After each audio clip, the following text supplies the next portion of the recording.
Oh, oh boy. So, welcome to Legend Lore.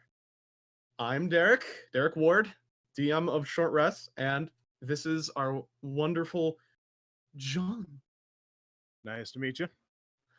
So, as you probably already know, Jon plays Caneth in Short Rest, but if you're just here for Legend Lore and you're not here to watch our D&D podcasts, then I am a DM of, 5 or so years now, who loves the craft, loves world building, loves writing, and all sorts of other things. I own way more source books than I should, and I'm here to talk to you about world building. Jon, why don't you go ahead and talk about yourself? I'm have quite Derek's portfolio, although I technically started before him. I've been DM duties in for quite a while. I started out using my stepbrother's old AD&D source books, Mm-hmm. working from there, and that has led to a couple of arguments about THACO, but we won't go into that quite today. That's really all there is to say about me on that, other than hopefully getting Derek into a game of my own at some point. Ooh, one day. We'll get there. Oh boy, though, we're going to have to talk about THACO for one episode. God. I don't think we could spend an entire episode talking about THACO. well, maybe we'll do like a string of episodes talking about each D&D edition. I think that'd be interesting. 5 episode series. That means I have to buy 3.5 though. Well, Yeah, you can read it online. 3.5 has a pretty dedicated fan base, but that's not what we're here to talk to you about today. Today we're That called here- Paizo. no. Paizo's hanging in there, but we're here to talk to you about the basics of world building. And really, we're here to talk to you about the first 2 chapters of the DMG, because when you're talking 5e, when you're talking modern Dungeons and Dragons and building your own world for a campaign, you're talking the DMG. Now, there's a lot of things that, admittedly, the DMG does not have. It is not your Bible. It is not a foolproof resource. But in my opinion, John, you may disagree with me, I believe the 5th edition DMG to be the most complete. Definitely agree on completeness terms, and in terms of setup, it's definitely one of the better ones, and I'd say definitely the most user friendly. Mm-hmm. There are things about it I don't like, but Oh. well, just nothing, just little small things that just it's missing a lot of what it should have, and that for a DMG it just a little more, in my opinion. I mean, I can respect that. Yeah, there definitely, there are definitely things that I found myself missing in the 5th edition DMG. But I mean, in the first 10 pages, they show the core pantheon of the Dawn War. So I'm biased. Yeah, points It's of light, fanboy. It's the best setting, but no, I'm gonna get shit over that. Yes, you definitely will. I deserve it. Look, I love Greyhawk, but Life. Points of Light's really good. But that being said, we're not here to talk about how great the book is, though I think it would be interesting to someday do a series that talks about the source books and things like that, and things we think they should have, things we like about them. But we're here, start easy, talk to you guys about world building.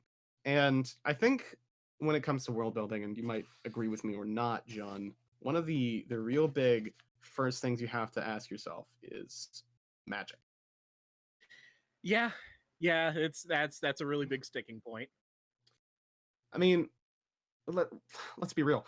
When half your players come to sit down to play D&D, they're looking at warlock and sorcerer and wizard and things along those lines. And you really have to ask yourself, like, what is magic like in my world before you can really advise them to pick any of those classes. Because if you have a world that's set up so that magic is like so incredibly just hard to find and rare and like just a black sheep, then when you have a wizard join the party, I'm sure that player wants to know that they're going to be an oddity, and it can be interesting. Don't get me wrong. I'm not saying every world should be high magic like mine or etc. Because I would love personally to play a wizard in a campaign where magic is almost like taboo. I think it'd be extremely interesting.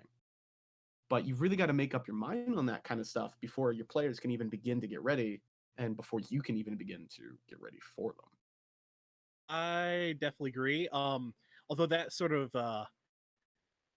with uh divinity and how you handle your gods, and Oh yeah. because I mean, there's at the very least you're dealing with clerics and paladins and how they're connected to the gods and which ones you use, and and really, I mean, I even just your character's background might be like, Mm. what god did they worship, and knowing that when a character's made is a really big deal. It's very, very useful knowledge to have, especially when you're like sitting down for like a session 0 and things like that.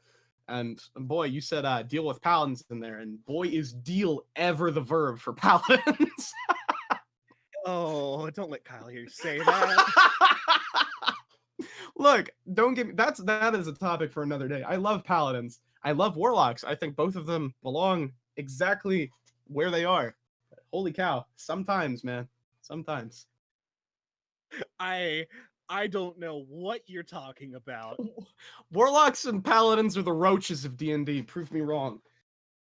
But Mm. I'm gonna get shit for that one too. don't don't worry. I don't disagree with you, but oh hell yeah, you're gonna get shit on for that. Well, I'll say before we move on to magic and gods, though, I genuinely love paladins and warlocks, and I think they can make for such an interesting party and campaign dynamic.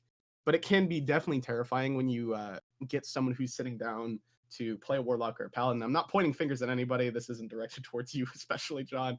Like, but when you have a player that's like, oh man, I really want to play warlock or paladin, and they just build all DPS or they focus super hard on armor class and saves and things like that, it can become really interesting, especially if you're running a roleplay based campaign because you're like, what are you doing? Stop, please wait. And it can be a challenge. And that's why I jokingly call them the roaches, because squashing them can be so difficult if their player is dead set on doing what they're doing. But like I said, I think we'll cover classes another day. For now, what do you want to start with? You want to talk about magic or deities? It's probably the place to start, I think, Okay. because that's sort of what you run into first when you're world building, in my opinion. It definitely can be. Like talking Araya, one of the first things that I was deciding on when I was like, I want my players to do this. You know, like when I was first saying stuff like that, I was like, I want my players to go to this big city I had an idea for, which is now Akiad, the capital of the main continent and country of the current campaign. And I thought, how cool would it be if there was a system of magic portals that could take them anywhere in the known world? And then, like, obviously, you have to figure out how that works and how you're going to restrict that and things like that so it isn't abused. But overall, even currently in Araya and Short Rest, the party has never touched this system of portals, but just its existence is enough to let people know this is the magic level you can expect when you walk into the capital city and there's a system of runic portals. And that's the kind of stuff you have to ask yourself about, is you have to go, do I want to create these like fantastic devices and things like that, or do I want more of like a nitty gritty kind of like taking it back to like almost like the Witcher kind of style magic system where magic exists, but it's very limited on who can use it, and the people who can might even be considered evil.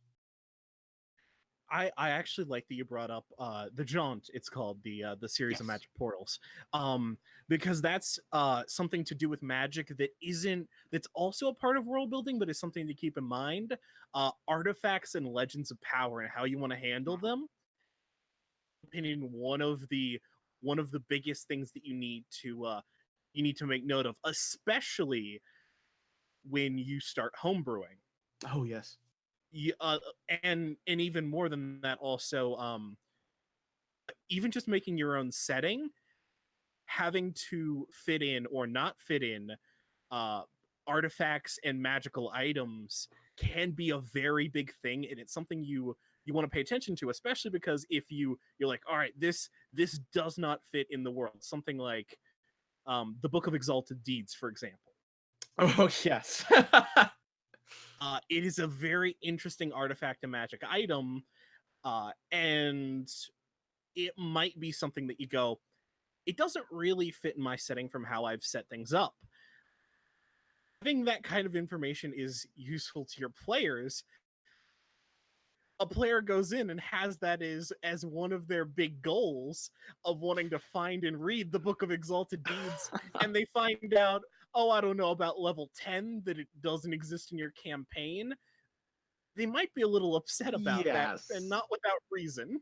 That would definitely be something to cover in session 0. Now, just about everything we're going to talk about for these first few episodes. Now, I should mention we didn't talk much about the structure of the show. Um, Probably should have opened with that, but that's fine. You know. We're just talking about it. Oh yeah, that's fine.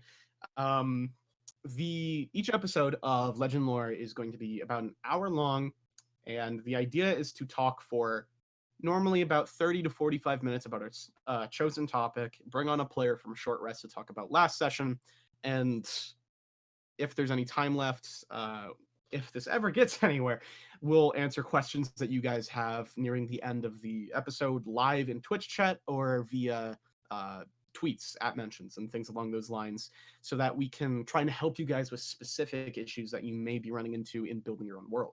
Because it is a it's a scary thing. It's a big undertaking. And when I first started, I wish I knew half the things that I did now. Definitely don't disagree. I mean, I honestly, until starting to watch you do Araya, I wasn't even like halfway through the stuff I am in my campaign, and it's still getting built. It's still taking time because I just want it to be good, and that's that you're that when you start, and this is not a slight against anyone, it's not going to be perfect. You're going to run into problems. You're going to have to beg your players to forget something that you did or said because it just doesn't work. Mm-hmm. And sometimes that's just how it goes. Now, I don't know if I speak for Jon here as well, but especially from me, something you have to remember is that Critical Role is not Matthew Mercer's first campaign. Uh, excuse me. The Name of the Wind. Yeah, yeah. The Name of the Wind. Patrick Rothfuss's novel. Fantastic novel if you haven't read it. Very much recommend it. It's a great thing to look over for creative writing and things like that. It's a great model. But you look at that excellently written book. That's not his first draft. You know, he didn't wake up one day and do that. The journey to making your own world, whether it's for a book, whether it's for D&D, whatever it's for, it's not easy. You should absolutely go on the journey. I'm not trying to discourage you. Go on it. Absolutely. Because even if you fail, it is such an amazing learning experience. And it's genuinely changed who I am as a person in such a drastic way that I never would have expected. But it is something you have to like be ready for. But you can't like be afraid to fail. You can't be precious about it. Like, for example, for a D&D campaign, you can't take it to your players and then they sit down, they might criticize something about it or they break something. Be ready for that and be excited about it. Because honestly, some of my favorite stuff is when I write something and it gets horribly thrashed, either in criticism or like the way the players do something, because it might feel bad at first, but it goes to improving it in the long run. And that's what you have to remember is that setbacks always result in like a farther step forward if you take it in the right way and you move with it and you work with it. It's one step back, two steps forward. Expect more of those filibusters from him than me. I'll go on them, but mine tend to not be that heartwarming. I mean, that's fair. Um, I think we should talk a yeah, little bit more magic though. We're talking a lot of general world building, which is good, but we do I think we want to talk a little bit like I'm pretty sure we're discussing the basics of magic and deities, and we'll probably do full episodes on each of them later. This is just definitely. like like a general introduction, but we should talk a little bit more about it, though, I think. No, I do definitely agree. In terms of just from a pure world building aspect, in my opinion, the most important thing to keep in mind, um, especially in the formation of it, because your opinion's going to change as you go into it, and you see your characters and you see where you're making and how you want to handle things. But knowing the level of magic, in my opinion, one of the biggest parts of magic as a whole. Oh yes. And a very good question to ask yourself, and that's something I'll talk about here soon, is a world builder just asking questions. We'll get there. But a good question to ask yourself when you're sitting down to write, especially on magic, is where does it come from? And that is a very hard question because where does it come from comes and splits into so many different topics. Like, where did it originate? Like, why is it still around? How long has it been around? Who started it? Who made it? Who perfected it? Things like that. And a good question. Is it natural? Yeah, is it natural? That's a very good question. And like one way I answered this question and something like a result of it, and this will probably scare the hell out of you, Jon, and lead us into another episode's topic is wish. And that is oh yes. I asked myself for Araya because early on sitting down talking about spells and magic and things like that, I was like, what about the spell wish?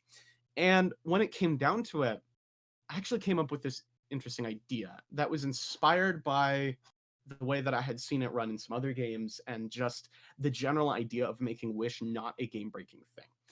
Because it's a dangerous spell, and we'll talk all about that someday.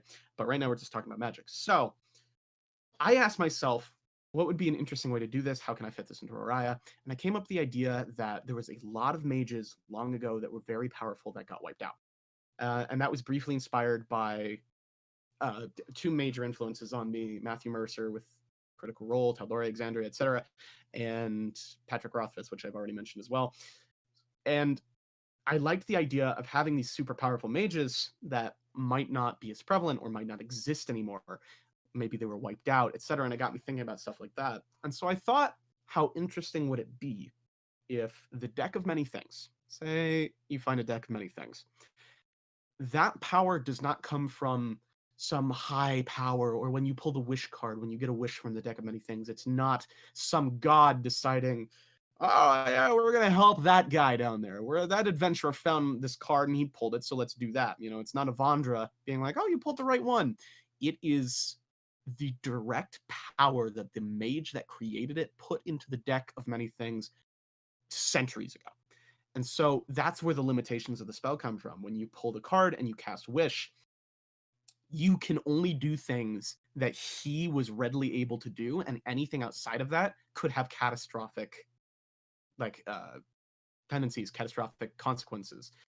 And it's also why it takes such a heavy toll on the caster, and it's possible you can lose the spell, and etc., is because you're not casting from you, you're drawing on magic that was left in the world. I definitely don't disagree with that. Although in terms of that actually reminds me of something I really liked. D&D. The name's blanking on me for the moment, but there was a clerical version of Wish. Mm. As opposed to having the sort of limitations you're talking about, it was based on the domains of the god you followed. Oh, really? For example, if you followed you followed Poseidon, let's say. Okay.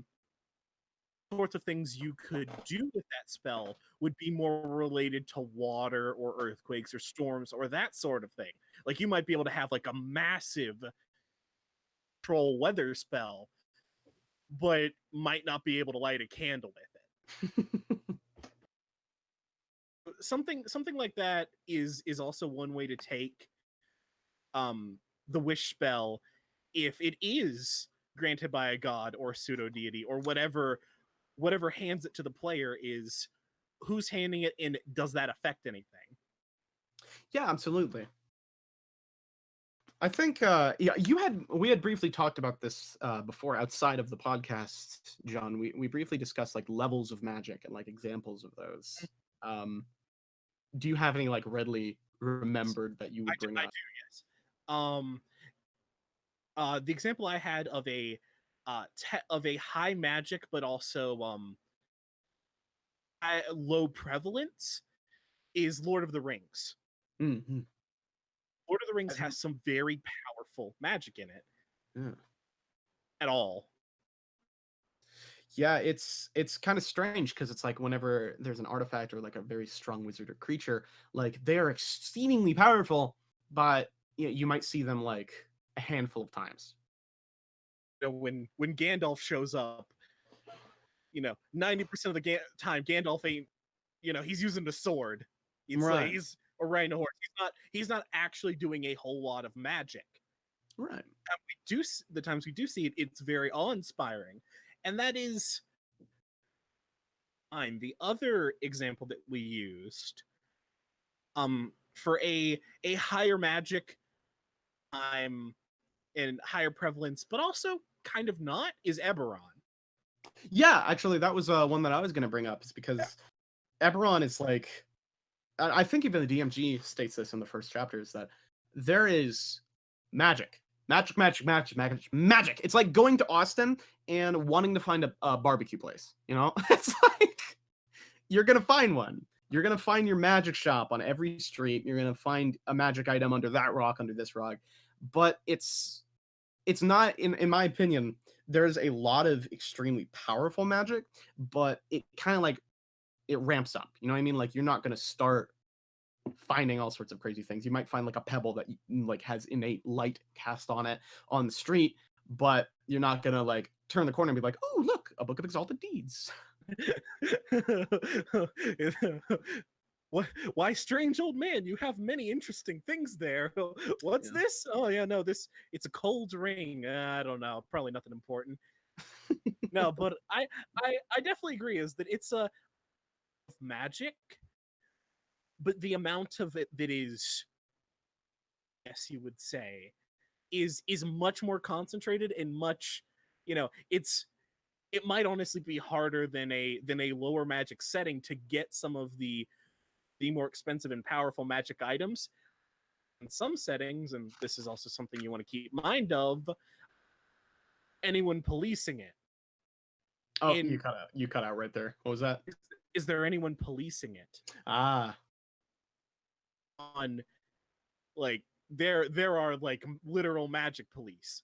Hmm. You you mess up and there's gonna be people who know about it, like if you try and, I don't know, throw a bunch of dragon shards in a and can't try and use it as a bomb or something. Yeah. Probably notice that and have an issue with it. But it might be less common, but it might be because, as Derek said earlier, it's taboo. It also not have those restrictions either. Yeah. A good question to ask yourself, like on that magic police topic, is are they unchallenged? Like a good example, and I pull stuff from. I'm gonna pull like examples from like one of probably four places: Lord of the Rings, Critical Role, Temerant, and Araya. And so this one I'm gonna pull straight out of my own ass from Araya, and that is the magic policing comes from the Mages Guild located in Arceus Seed.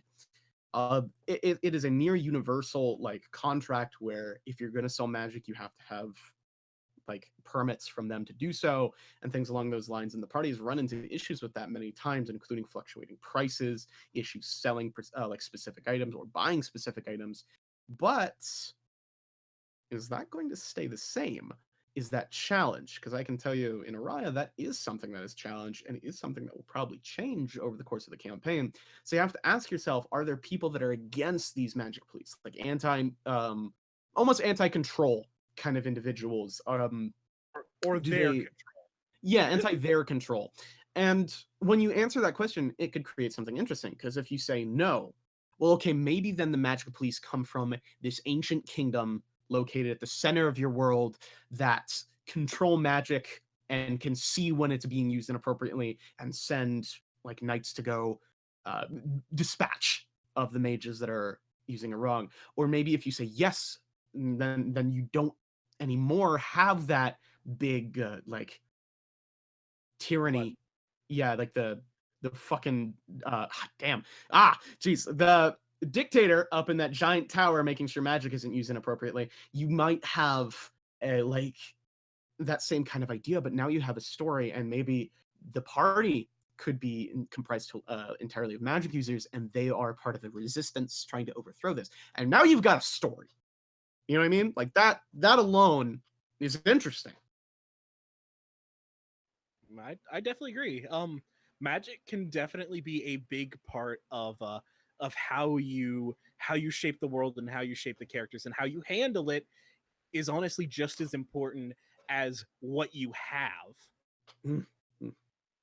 Though I think we've probably gone enough on magic. I was gonna recommend the same. In all honesty, if we do the same thing that we did there with the gods, we'll be here until midnight. So probably should be a little bit more concise with this one. Probably.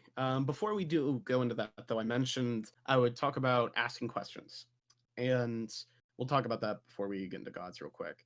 And for me, and for many other world builders, the best resource you have is your own brain, of course. And whenever you make something, ask yourself why, how, what, when. You have to ask yourself constant questions. And the thing I find myself asking the most is why. So a while back, I ran a session where the party was going into a storm, and I said, you know what? I want ghost pirates. I want there to be ghost pirates in the storm, and I want there to be a drow ship. That'd be fun. All right, ghost pirates on a drow ship. Those were my ideas. That was it. That's where it stopped there. And then I sat down to write, and I asked myself, why is there ghost pirates? And so I came up with this idea of this cursed crew that was locked into this storm and could never leave whenever there was a certain storm of certain strength. And then I asked why. It's like, okay, why are they locked there? Where'd the curse come from? So you keep asking yourself why and why and why and why, and eventually you will get so deep that when you ask yourself why, well, there's nothing really to ask about anymore.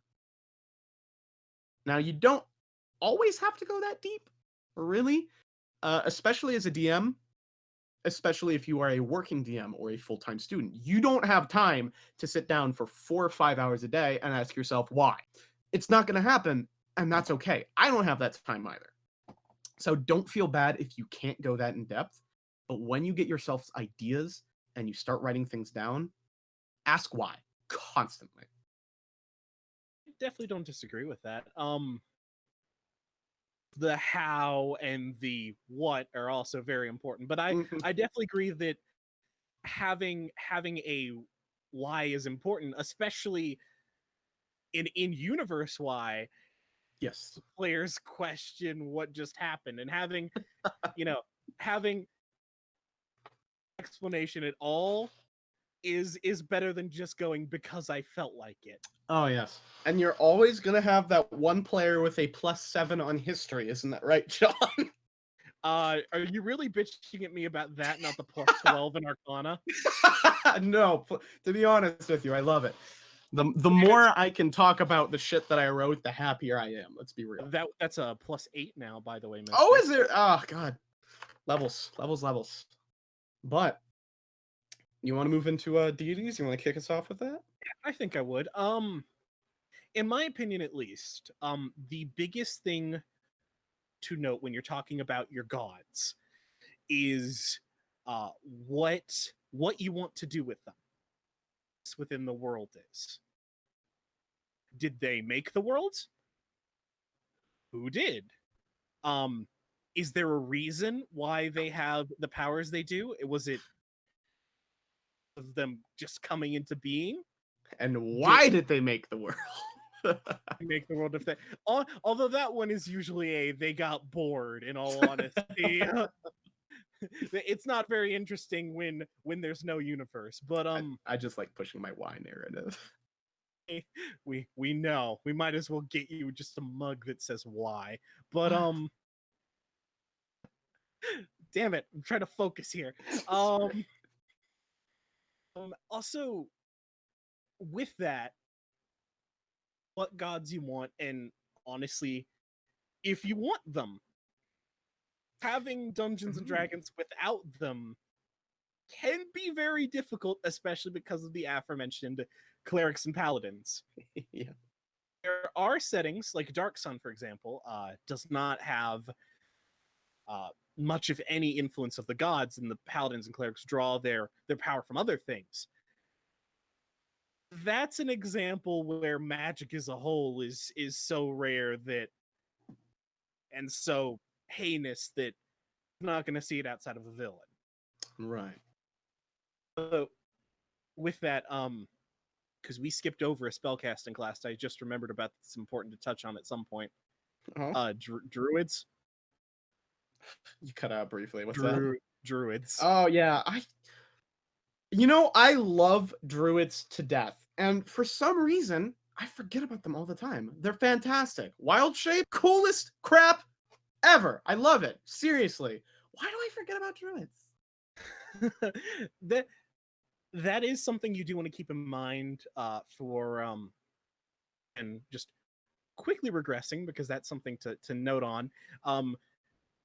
For that, the druid magic also be looked down upon or considered taboo is something you might have a problem justifying to your players, because it's a lot harder justifying in world. In base, it just they draw it in from their understanding and connection with nature. There's no about it. So it's true. actually be what you want. You might prefer having a druid over a wizard or a warlock. If they're honestly a lot less complicated sometimes. Now we're back on magic, so I'm going to push another narrative real quick.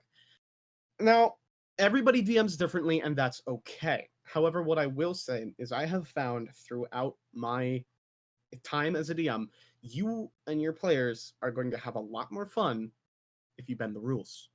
And my favorite way to bend the rules is flavoring. So if you are running a low magic campaign, maybe you have a wizard and you're like, oh, wizards don't really fit. Talk to your player. Maybe, and I think this was, I'm trying to remember where I learned this one from.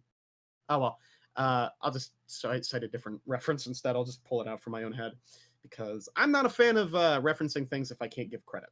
But maybe you have this wizard instead who, rather than learn things from being bookish and sitting down and studying and learning and memorizing, maybe instead you have a wizard who learns magic like from the stars. So maybe rather than finding all these resources and things like that, they see new constellations and they find spells in them and they learn how to do things. And now it creates this interesting narrative where your player can still be a wizard and still be having fun, but you can fit it into your settings. Bend the rules. You were probably thinking the shaman that Matthew Mercer talked about. Oh, is that? Okay. Fair enough. Oh yeah, I guess that was yes. He talks about the wizard who can like throw bones and look through them. I think he talks about that in the oh golly. Oh golly gosh. Oh golly gosh. I'm blanking on things. It's a little late. I've had a long day of exams.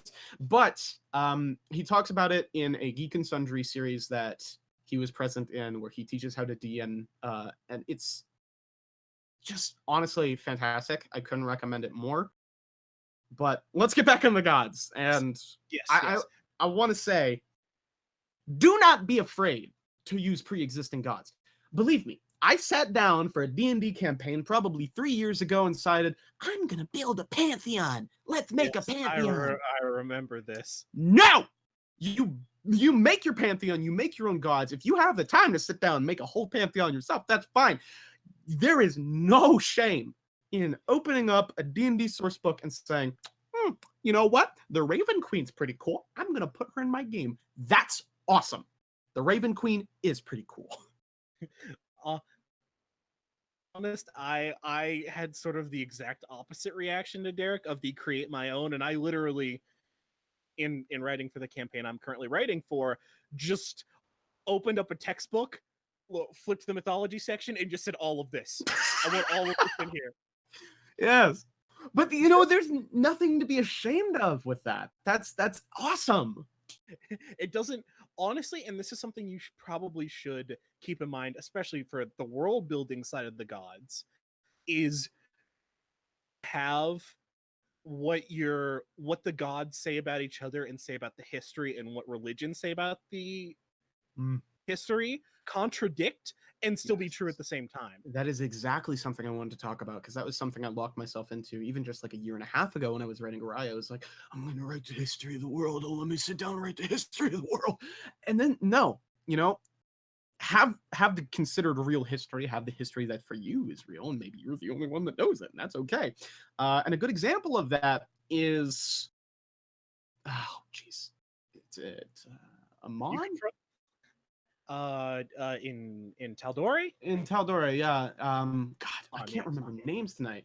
Vasselheim. That's it. So you have Vasselheim in Critical Role, and it's like the oldest remaining city, and they have this narrative, they have this history, they have this big giant list of textbooks that you could sit down and read, and bam, you have the history of the world. And while that is the general accepted history of Exandria, there are dozens, hundreds maybe, of other tellings and other things where things are just different, maybe drastically, maybe a little bit, and that brings so much flavor. Because if you sit down and you look at Earth, is there one telling of history? Ooh. If there's one telling of history, you'd probably all be living in one country. So that's something to remind yourself of. I'm sorry, I hope I didn't cut you off there, John. I got excited. That is reasonable. Is that honestly, and this is something that I got a little bit on Derek, is that don't be afraid to make the gods mysterious. Mhm. And not just in terms of what they can do, but also in don't necessarily lock yourself into saying these are the deities I have.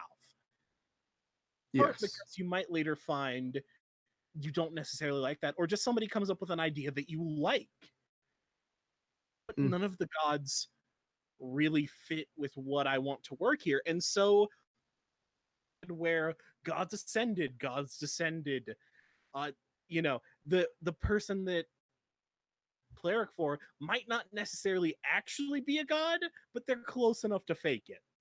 A good example of that is even Jester and the Traveler from Critical Role season 2. Now, I know I keep bringing up Critical Role. I want to say kind of anticipating that the majority of the people that are here watching this, because Matthew Mercer and Critical Role together, the wonderful cast there, have brought D&D into a much brighter light than it used to be, and made it a lot more acceptable to want to do things like this.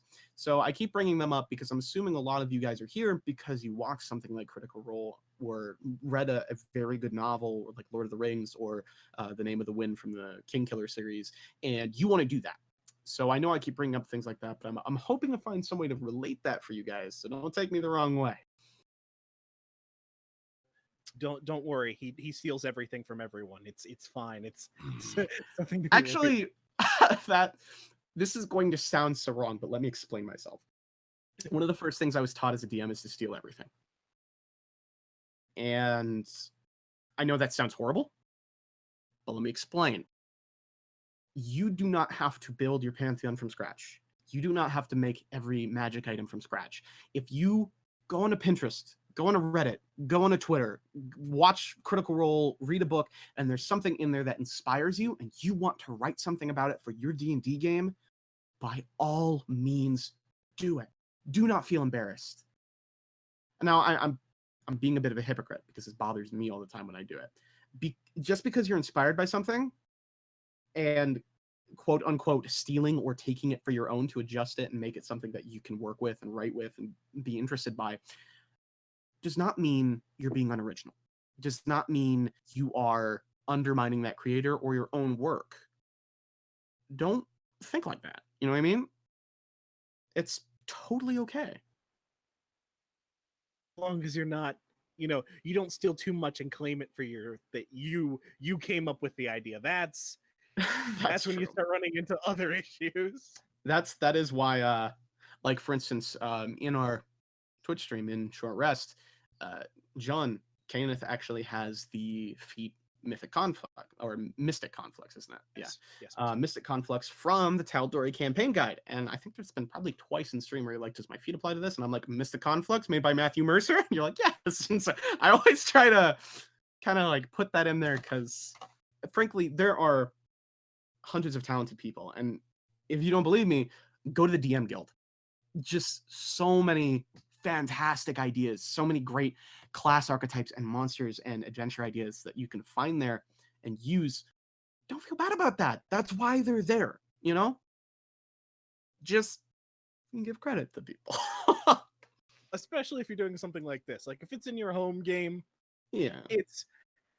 it's one thing, and honestly, your players generally are going to know about that. But when you when you actually stream it, try and keep on the right side of the law. Okay, we don't want to encourage anyone do anything like that. But I agree.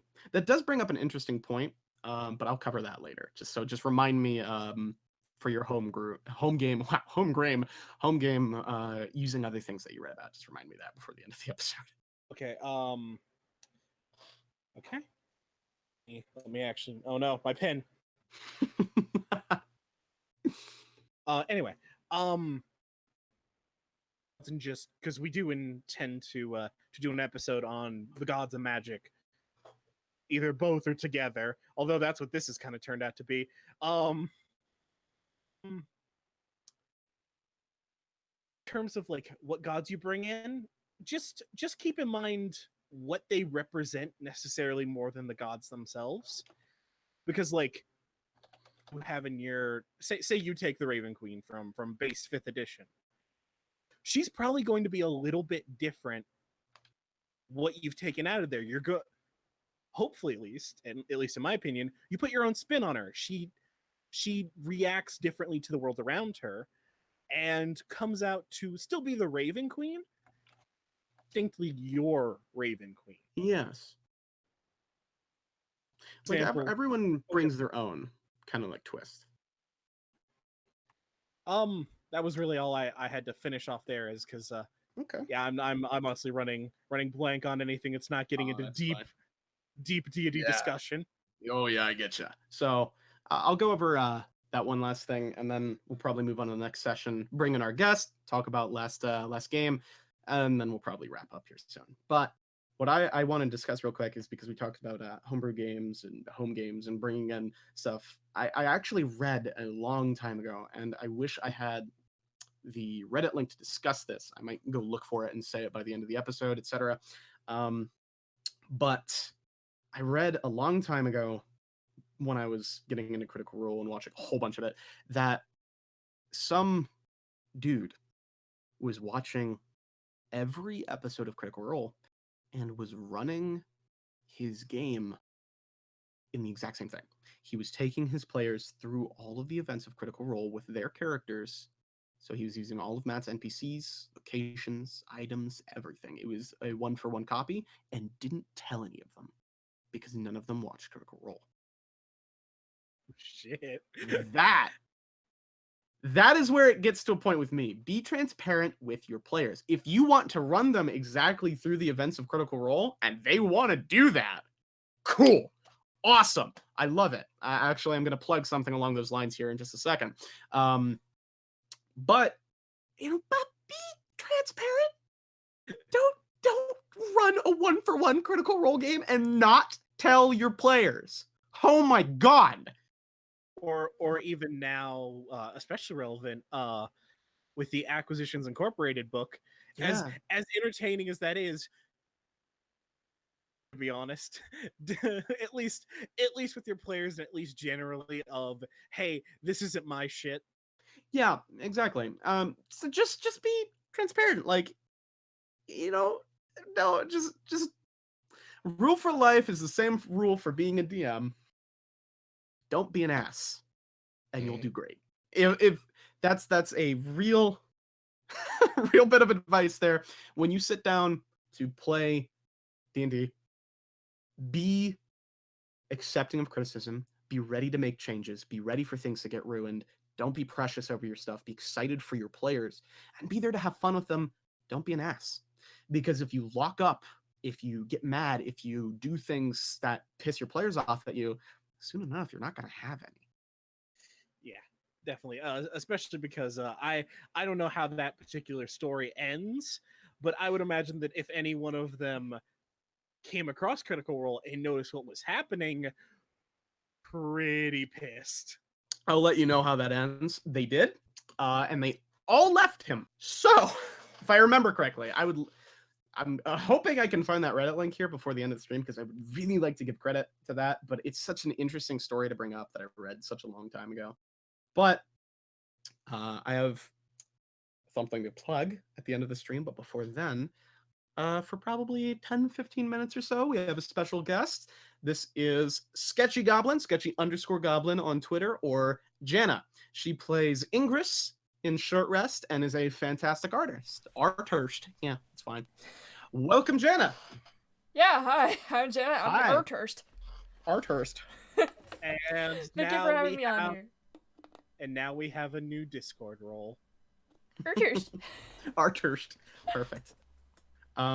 So pretty much the way this section is going to work is we're just going to discuss last session. Jon and I might ask questions. Janna might ask us questions, etc.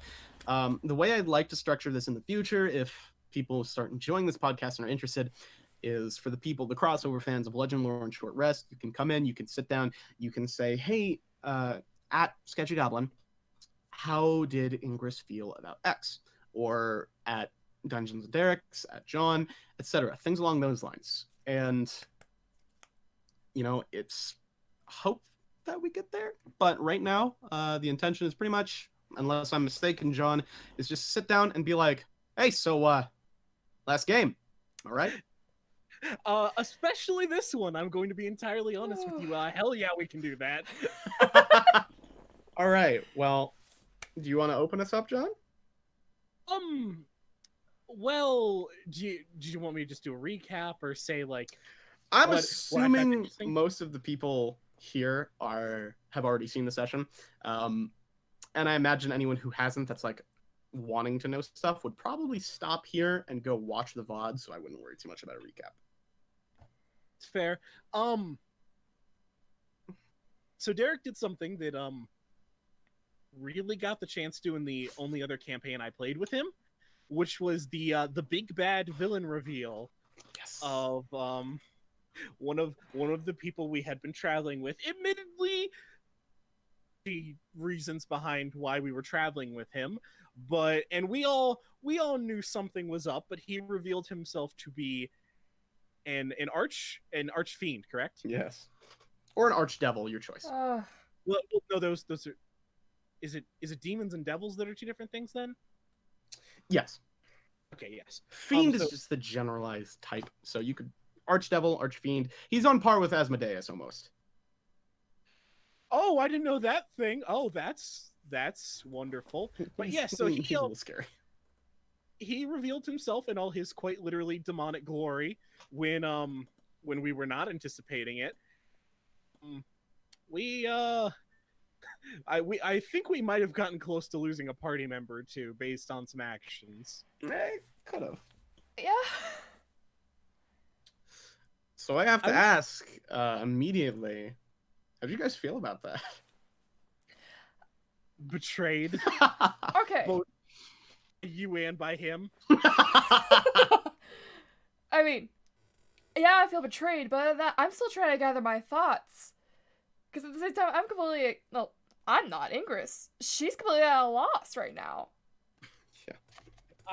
I imagine that we're all probably gonna brush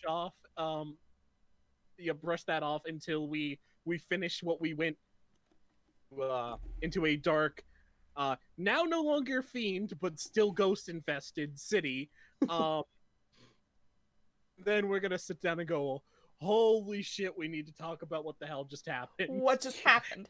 We need to lock ourselves in one of our rooms, zone of truth, make sure everyone's fucking real. Yeah, pretty much. Oh boy. I broke you guys. I'm sorry. You kind of did. I'm sorry. It's so good though. I've been waiting to do that for months. Better we ended up doing this. We yeah. did, and as opposed to and in the background, 3 in-game years from now, we get word that there's an army of demons coming over the horizon, and we go, wait, what the hell? Wait, We're what? just like, what? Excuse me. What? Oh, this will be great though. Because now the party has to ask themselves, who are we going to warn? What are we going to do about this? Should we just give up? And who's going to believe us? I've got some great stuff for the opening of next session. And one thing that was mentioned off camera that I'll actually have dropped, it's a bombshell I'll have dropped at the start of next session. I was so tired at the time, because you get really excited, you get really antsy, and you miss things sometimes, and that's okay. Just be transparent with your players. And something I had forgot to mention, and I know Janna knows this, but John, we haven't had the chance to discuss this yet, so I'm gonna blow your mind here on stream. Actually, what I was supposed to have him say as he was walking off the end of last session was, "Have we found the armor yet?" Oh, hellfire and damnation. Yeah. Oh, no. So then, because I don't actually think this has been mentioned on stream either.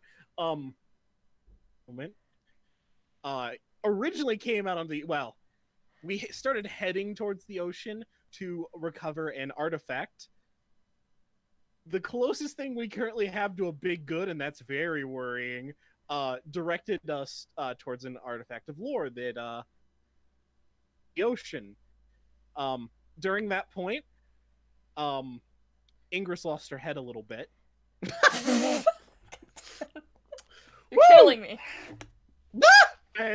I did. Woo! Well, brutal. Anyway, death jokes. Hey. Hey. But yeah, so we went out onto the ocean to find, and the fact that they are looking for it just worried me very dearly, especially since they're demons and fiends. Great, yeah, A plus. I like Oh, we already yes, had enough I'm- time crunches already. Oh, I am good at worrying you. Yeah, you are. Oh yeah. Hey, there's something to discuss that's not directly related to the campaign and stuff like that. Is I keep talking about it's like, oh, I've been waiting for months for this. I'm so happy that this happened. If you write things in advance, like if you get ready for things in advance, just expect them not to happen. Like it's just I'm gonna be frank with you. Just expect them not to happen. Now, if you had a really cool NPC or a really cool moment that you wanted to happen there, adjust it, put it somewhere else. That's fine. As long as it still fits, it's not cookie cutter, it's cool still, totally awesome. Just when you write things, be prepared for them to just not happen. Expect your players to, when you least expect it, cut the Gordian knot. Yeah. Yeah. Exactly. There have been several times where the puzzle, by just going straight through the puzzle. Yeah. That happens. We so did that often. once. Yeah, You did. well, literally, there was the time I'm thinking of was when Derek had a very complex, or at least a mildly complex lock that he intended for us to go and get the key for and figure out how it worked, and we just cast spell magic on it. Oh, And there no. was there was that awkward moment where I flipped open my book and went to dispel magic and looked at them and was like, "You assholes!" It's just like, Yeah. it's then like we blew that really works. No. Yeah, then we blew that place up. Oh yeah, but it was cool. Yeah. But I was thinking of a different time.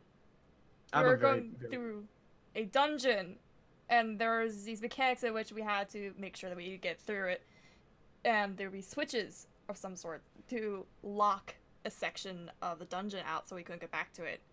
And Brain had Misty Step, Mhm. so he locked that was a himself long in time ago. and then just jumped through. Yeah, that was a long time ago. I was going to say, I think that was before my time with the group. Mm-hmm. Yeah, it's probably been 3 years. Uh, But that being said, I think we should probably wrap this up in the next few minutes because we don't have too many questions and stuff like that. But do you guys have any questions for me? yeah, you go first, Janna, because I've talked. I... Oh. Don't make me Now, go first. I don't keep have in any. mind, I have the right to deny answering anything you ask me. That is fair. What I would like to know, who it up, because I think we can all agree that because we were responsible for freeing the archdevil in question, Yes. which was why he was with us. But how? Either how would he have been freed, or how long would it have taken? had Like we not without done- your guys' assistance? It would have taken longer, and it would have actually been significantly worse because he was going to free himself. And that's always the fear. That's always the fear. And he would have done so either on the royal transport to the Arcean Mages Guild dungeon or in the Mages Guild dungeon itself. And both of which could have had very dangerous ramifications, but still been interesting. So, regardless of what you guys did, it would have been an interesting turn of events. And just a quick little note on that, with be interesting for your characters and players, but they're not following your plot hooks. Don't be afraid to have something big happen outside of what they see. Oh, yes. Uh, Remember, the plot is always running, even if the players aren't. As a quick note, side note for that, Derek has gotten better about this, but this is honestly one of the things I think he can be weakest at sometimes. Hello. Of rushing us and making something seem much more imminent, or having having a lot of things that are very imminent, I do that. very close together, is Yeah. a very big problem. Now, in some campaigns and with some groups of players, it's understandable. Yeah. Magic casters, when you have people who try and make magic items, having a very small time window, your players are going to feel rushed, and they're going to feel like I can't fit what I need, much as what I want in the time you've given me. It's So true. I will Don't be- defend myself. I have to say, the big thing is that this group originally were a bunch of dungeon crawling murder hobos. That's what they wanted. That's what I ran for them, and I eventually went, no, No more. enough. And so we over the past like 2 years or so have drastically transformed into a RP focused group at my behest. Because of that, there's still things that remain from when I was trying to make sure people switched over to RP, and one of those things is, look at this, look at that, look at this. Get your eyes away from RP, look at all the, away from RP, away from combat, look at all of the roleplay happening around you, look at all of the things that you can be doing. And it still carries over, and because of that, I still have a lot of things that are like bam, bam, bam, bam, bam, bam, you know, constant look at the things that you could be doing that's not combat. and I definitely appreciate that, because I do not enjoy murder hoboing, but it can be a little much sometimes, but at the same time, it's also true is you don't want to give your players so much downtime that they start getting bored. And honestly, in my opinion, for how you structure a campaign, if you ever give your players more than 3 months of downtime, you probably shouldn't have that not happen in session, and talk with your players privately or in groups, because doing it just in a normal session format is going to take a long time, especially if you're a stream. Yeah. But as long as they're ready ahead of time, it can be okay sometimes. I do want to ask our guest a question. I don't know. Okay. I don't know. Wow, that was fast. Oh no. How long did it take you to do all of the art for this? Oh. Do you mean all of our portrait art, or do you mean Just all of the art that we currently use for the stream? Everything? Yeah, even the wonderful art that the folks at home are looking at probably right now, unless they're watching over, audio, because I'd like to get this up on different podcast sites and stuff like that. But I'm gonna get some context to this answer, and for any artist who's working towards becoming freelance and actually working, don't put yourself through this. I did this in a matter of 1 to 2 weeks at most. Yeah. And it was very much unhealthy for me. But you did get to see changes that happened the last game. And that was after I took some time to relax, and I came back to it and went, I could have done better if I didn't pressure myself to get this done quick. Okay. Well, before we go ahead and end, do you have anything you'd like to say to all the aspiring artists and barbarians out there? Oh my god. Oh, I'm sorry, I'm bad with words. No, it's fine. That's why you're a barbarian. Remember to rage. How dare you? Are you challenging me? So what do you have to say? Let's break it up in half. First, what do you have to say to all the wonderful aspiring artists out there? Don't worry if you don't know what to do at first. Don't hold yourself back if you think it's gonna be so bad of an idea.